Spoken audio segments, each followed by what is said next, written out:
Ni daripada Haikal Vertigasi. Yang ni rumah semai yang boleh movable, boleh alih-alih. Bawah ni ada tayar, ada lock. So sekarang kita pakai fleksibel lah. Bila alih boleh adjust. Okay, ni saiz 20x20, tinggi 10. So kelambu kita pakai yang Thailand, tahan 3 tahun setengah. Plastik pun sama. Ini pintu. Okay.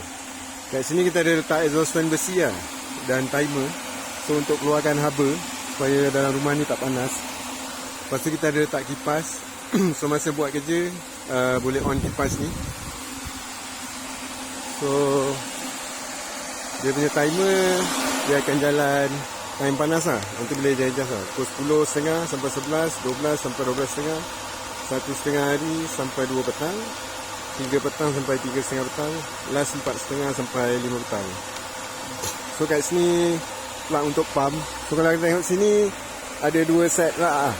So rak ni bila kita nak rendam pokok, kita tak perlu nak rendam satu-satu. So kita ada pump kita on, dia isi air. So bila dah macam dah rendam, dah penuh, kita boleh buka ni, air akan turun balik pergi tangki. Sama juga belah sini.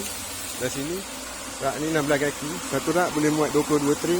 So ada 2 rak boleh muat 4,400 pokok. So kita buka ni, air dah penuh. So air akan mengalir balik pergi tangki.